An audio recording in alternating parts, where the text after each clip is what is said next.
Yeah, no joke. Thank you. What's really interesting about these stories that you've just seen is, for us, when we first heard these stories and sat with them, we lived them. We lived them through the filming process, we lived them through the pre-production process where we schedule times to meet with these people, and we'd hear their stories over and over again. And like I was saying earlier, we would vet them and we would have interviews with them on the phone and whatnot, and we would try and find any holes or anything that, sometimes there's people out there that just want attention or hoaxing. And I can guarantee you that none of these people wanted the attention. And Harold, this last gentleman that was up here, told me specifically, he says, I'm giving one interview and it's to you. And the reason I'm giving one interview is because I think people need to know what's out there, what's going on. And I don't have any other interest in doing any other interviews. And so, that's the majority, the sentiment, the majority of the folks that have come on camera, they were very brave and courageous to do so because they feel like it's important for us to know what's going on and what's out there. Other questions? Yes? Well, first of all, thanks for coming out. This is pretty awesome. You're welcome. Yeah. How'd you get funding? How'd you get funding to make this? That's a great question. Is kind of a pay-as-you-go.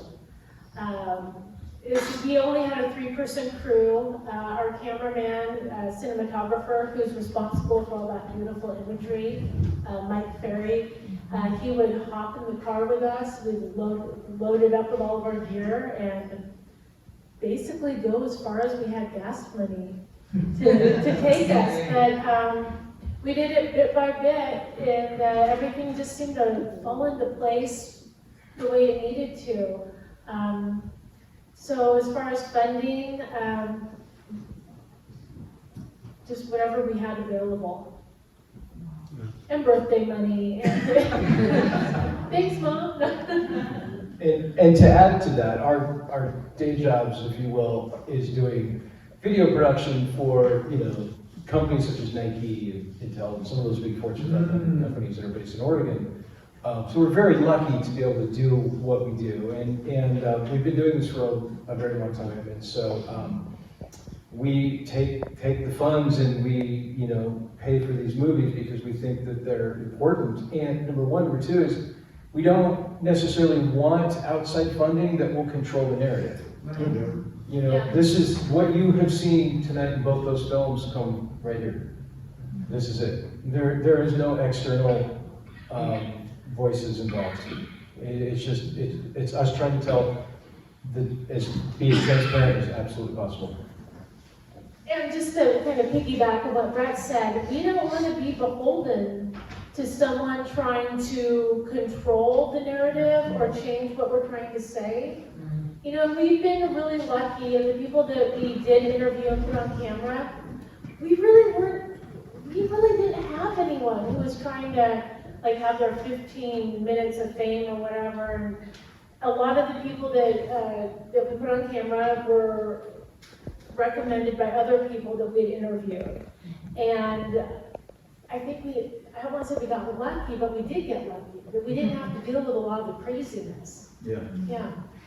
Yeah, and things would fall into place mysteriously. There would be serendipitous times, like the last story that you just saw. We heard that last story at the screening of our first film in Bend, Oregon. Somebody came up to us and told us about it, and we thought, no, this is just too far out there. And just to give you an idea, since we've filmed Harold and Cody, Harold's neighbor called him one day, and there was a UFO floating over Harold's house. They have all black helicopters fly over their house in the middle of the night, really low. They've had triangle craft, large. Yeah, triangle UFOs. It's all interconnected. And there was a U.S. Forest Service worker who was doing some work by herself in that area of Coquille near Bandon, who saw something shapeshift and reported it. Scared him to death. Well, tell them I'll tell you. So she's out in the forest, kind of like what Mel was talking about, doing counting trees or tagging trees. And she just kind of came up on what initially she thought was a Bigfoot. It turned around as an upright cryptid with a wolf face, and then it disappeared. It like dematerialized, and she went into like what, the mini mart or the gas station, Yeah. just totally shaking, trying to like spit out what happened. That's a bad day at work. And the other thing too that I want to mention, I don't want to forget to mention this, is that one of the things that we can do because we are in charge is that we have, again, full transparency, we have put all of the interviews of the first film, their entire length, and a lot of these interviews are, you know, an hour, hour and a half, some of them are even 2 hours. We've put them all on YouTube. You can watch the entire things. And because it's hard sometimes for us to make edits, it's hard for me to make it, I'm the editor, and it's hard for me to make these edits and leave some very important stuff on the cutting floor. And so you can go back and you can go to a Flash of Bigfoot or a Flash of Beauty on YouTube, and you can watch these entire interviews. And you can see some of the details that we were, you know, unfortunately, we left out. Excuse me. And we will be doing the same, we just started doing the same thing with the film that you just saw. Excuse me. The way we see it is that everyone, whether it's the people that we featured in our film or you in the audience, we all hold a piece of the puzzle. And it's just a matter of everyone telling their stories and sharing information. Because you might have a piece of the puzzle that you need to understand what you experienced, and vice versa everywhere. So we're just trying to help bring all those puzzle pieces together, figure out this mystery. Yeah. Yes. I'd like to know, you were going to say earlier, you're going to do more filming, but possibly more in Canada? Correct. So we are currently working, we are extremely busy right now. We are working 2 more documentaries currently in kind of pre-production on a 3rd one. The 2 documentaries we're working on right now is we're doing a full documentary on the voices in the wilderness, which are all about the Sierra sounds. And we touched on that in the very first documentary. That was Ron Moorhead, and the tape recordings that were captured in the Sierra Nevadas. And so we're working on that. We will be going up to a secret location in the Sierra Nevadas where all of that took place. And Ron Moorhead is the public face of those sounds, of those recordings. And the gentlemen that had that hunting camp have never gone on camera before. And we've interviewed them in Central California, and what they have to say is extraordinary. And so we feel like that's some of the best evidence ever for the existence of Sasquatch or whatever these beings are. Almost just as good as the film footage, if not better, of the famous Patterson-Gimlin film. So that will be coming out hopefully next year at this time. And then we're working on, we were actually here in Canada doing some filming up at Lake Columbia of the source of the Columbia River, because we're doing a documentary on the mouth of the Columbia between Washington State and Oregon State. And obviously you can't do that documentary without seeing the source. And so we followed the Columbia. We still can't get over the fact that it goes way north and then comes back down. And goes through the beautiful city of Castledar, by the way. So we will be getting some footage here in Castledar tomorrow morning. So we're doing that. So we're doing those 2 documentaries, and the 3rd documentary that we're wanting to put together right now is it's a Flash of Beauty native Bigfoot. So that's the working title. So it's solely about the native experience, because they have worked with them and have known them for tens of thousands of years, and that's where the truth is. And so fortunately we have found made some really incredible friends who have amazing stories that they're ready to share. So that's hopefully going to be out next year as well. Thank you very much. You're welcome. Yeah. Their stories need to just be told in general. But Sasquatch is such an important part of their history. And what a lot of people don't know is that the tribes across North America, almost all of them have a Sasquatch in their history. I spoke to a man who is from a tribe in Southern California near Disneyland. I mean, not too far away. And they were approached by the missionaries in the early 1800s, and they have a Sasquatch in their lore. And it's not really even just a lore kind of a thing, it's just another spiritual being that they have just interacted with throughout their histories. So we feel like it's very important to touch on that. Cool. Yes? This might be like a silly question considering you made 2 entire movies answering it, but do you have a personal, single piece of evidence that you believe is the best proof for you personally? Bigfoot or paranormal things in general, perhaps? Oh, we'll be here all night. Yeah, right. I mean, the top part of the question is if you have one thing, but it's As complicated. far as Bigfoot is concerned, I mean, for me personally, I know you've heard we both heard things in the woods. We experienced the growl. But the growl that was recorded during Tara Harris's interview, it was a lot closer than what it sounded like on the mic, what the mic picked up, but that was alarming to hear that with our ears. But then, I mean, as far as, I guess being able to sit down with someone and look them in the eyes and they're telling you, you just know. Right. You just know what they experienced. Yeah, they're not lying. They're not lying, and they have nothing to gain. So I'd say it'd be the eyewitness testimonies of witnesses. As far as the paranormal, I mean, oh my gosh, on our way to interview Daryl Wilson, we're killing some time, and this is near Skinwalker Ranch, just to kind of give you an idea about geography of where Daryl lives. We saw a UFO at like 1:15 in the afternoon, and there was some weirdness surrounding that, and yeah, I don't know, ever since we started these documentaries, a lot of stuff has started happening, so, I guess, it's got more. Okay, I'm gonna add. So, we weren't allowed to film this, but we were invited by a tribe in the Midwest to visit them. Oh, yeah. They have what they refer to as Sitongas that live on their land, on the reservation. And they have been on their reservation for hundreds of years, maybe thousands of years. And they specifically invited Jill and Mike and myself out, the ones we didn't film. And we witnessed them watching us through trees with glowing eyes. And there's some of that video, some of that footage is in the film. And that was really our first physical sighting. We couldn't see anything but glowing eyes.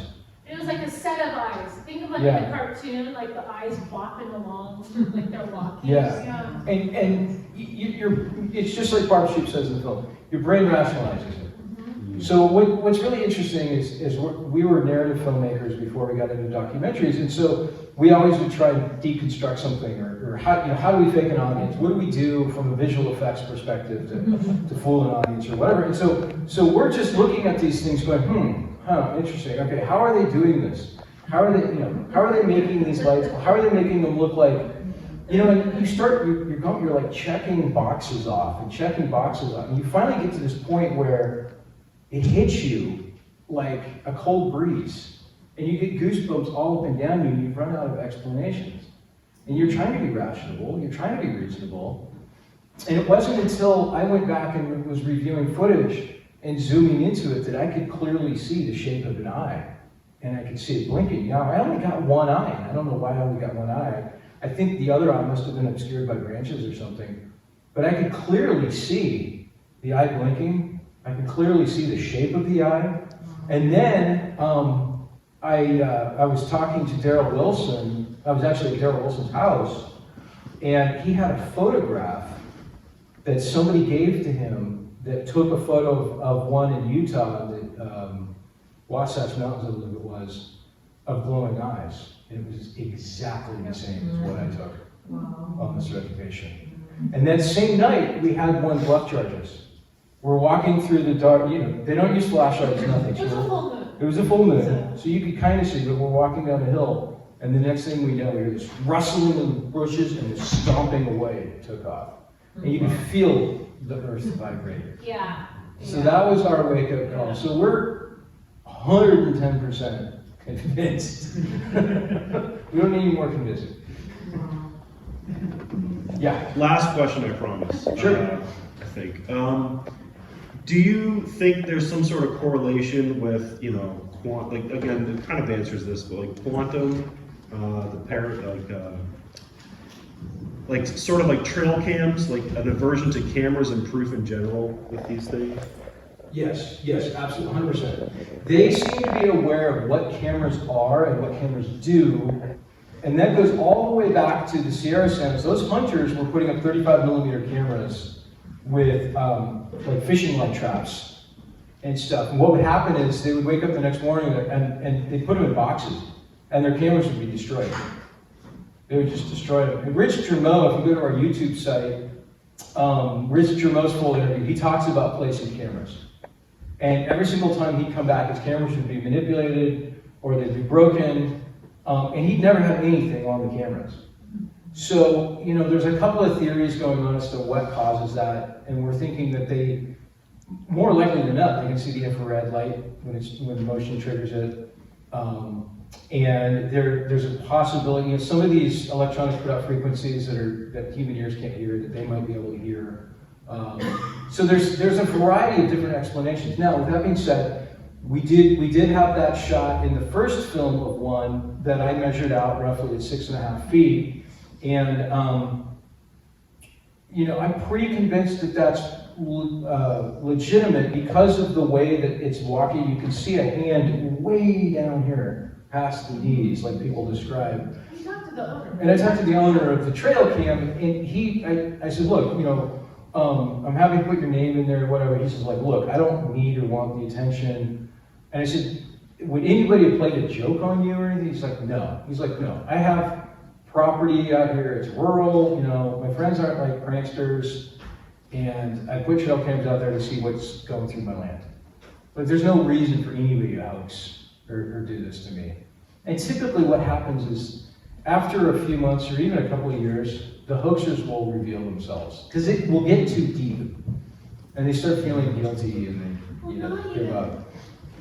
Not even that, but they want I guess they want to, you know, get that attention of notoriety. People can't keep their mouths shut. So that's what we've noticed. And even just from like what we've done, even on simple shoots, having to schedule people and the choreography and logistics, people, even with trained actors, it takes a while to get what you need. And so for people just to go out and do a hoax, they're going to want the credit, especially the actors.